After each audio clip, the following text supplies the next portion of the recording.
First thing I have to say, seeing these here in the gallery is completely different from seeing them online or in a book or, reproduced in a newspaper. Here, the size, the monumental size, strange, makes them more intimate, and I found it far more emotional to see them this way.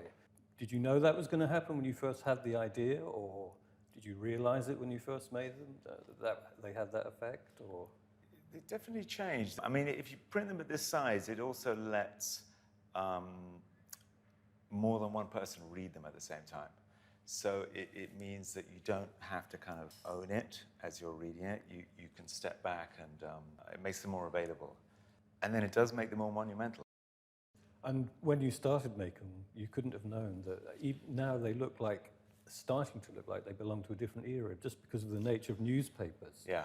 Which, that was very intimate, buying the newspaper each morning. And Yeah. I used to look at the obituaries first. That's right. And there was something quite intimate about that. But they now look not like they belong to a bygone era, but they're starting to have a feeling of that. I thought, well, I don't want to keep up with the times, as it were, because they're not really about that. But I think what I like about them is that that kind of thing happens in quite a few different ways. As we move forward, the perspective on this thing changes. So not only in terms of the font, and in terms of the layout, and in terms of what it is, but obviously also in terms of the narrative. So the way that Macaulay Culkin looked in 2004 when I did it is different from how he looks now. And I mean, that happens with all artworks. Like, once you make it and it goes out into the world, you might want it to be seen in this way or that way, but you have no control at all. And you kind of have to let it go. There's a couple of times where narratives have really taken strange directions after I've made the work, and very unpredictable directions. Because it's like a haunting in reverse almost, isn't it? They're still alive, but these are their ghosts. So it's already quite an odd feeling. Right. In terms of that shift of the unexpected, the most obvious was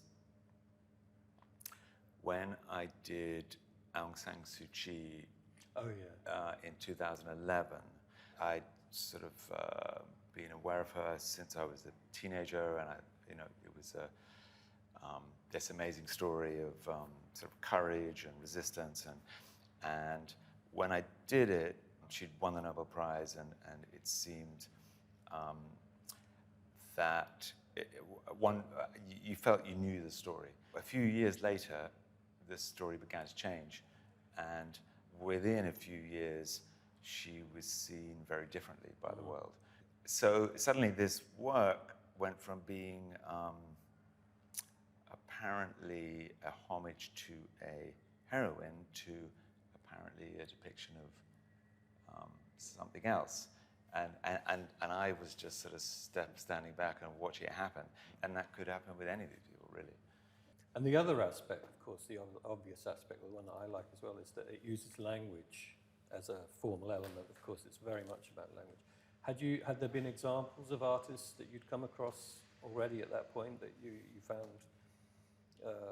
inspiring in that sense? Definitely, yes. I mean, I studied English literature, and then I went to this art school in California, which was very language-based. Yeah. So, and that was one of the reasons I went. I thought language is a tool. It's an available artistic tool, especially because if you're kind of exposed to a lot of conceptual art, which I was in America then, and I studied sort of semiotics at Oxford, and so I was kind of aware of, to a small degree, of all that. But it's quite a hard area to get into and not tread on other people's toes, because it's been done so well by others. So Ed Ruscha, for instance, it's very hard to make a two-dimensional artwork with words and not feel that it's already been done better. I'm really just appropriating something that's already existing. I'm not trying to conjure up an event. I'm not really conjuring up anything. That both this piece of text already exists, and the event will happen. So it's not a fantasy. In fact, people have said to me, "Why don't you do one?"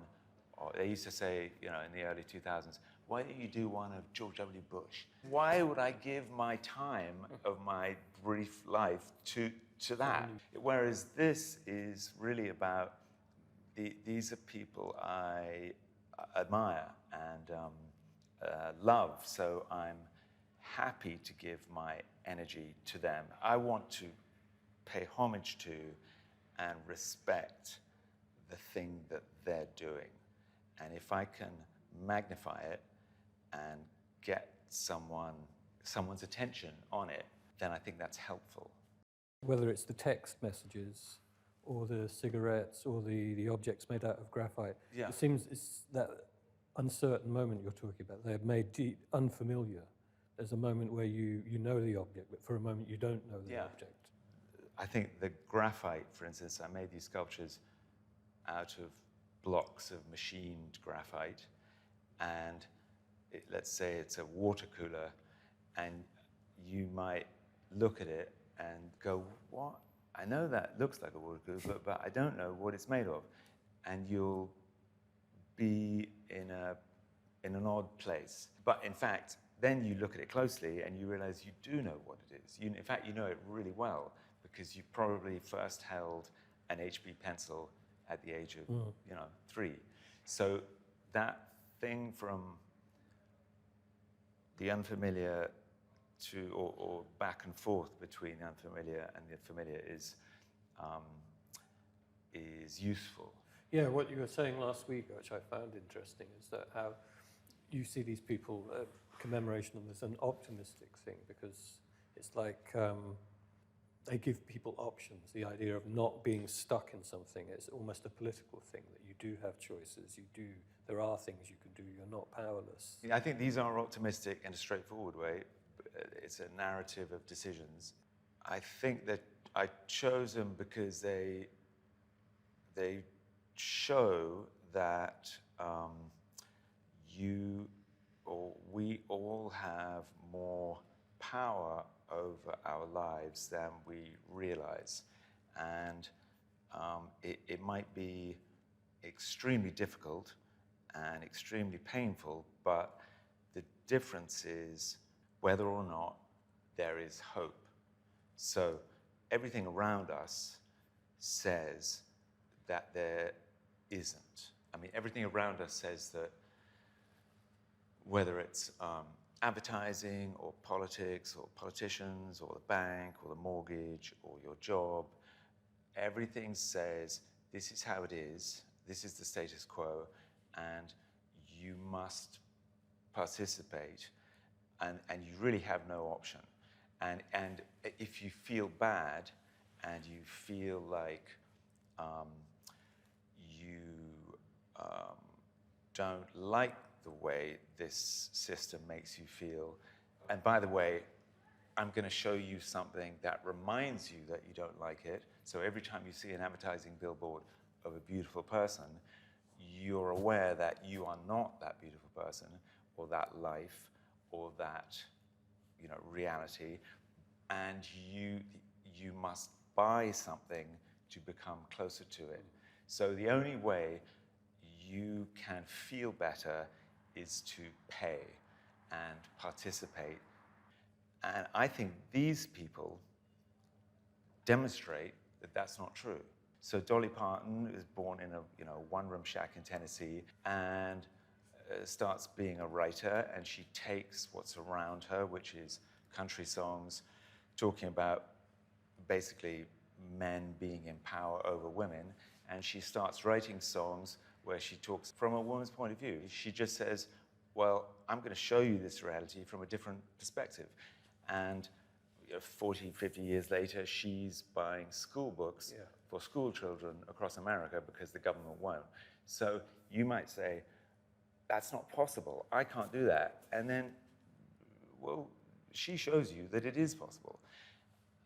And the same with David Hammons or Greta Thunberg. The way I see these people is they're like guides. They're like saying, that prison that you feel like you're in is an illusion. I mean, when you see a great flick of the wrist in a piece of paint, it's not about paint, it's about freedom. And it's the same with a piece of wire or the song. Everything's equal. Every object is equal. A water cooler is the same as Dolly Parton. They're all equally potential demonstrations of freedom. Thanks, sir. Great to talk to someone with such a broad experience of people making great things.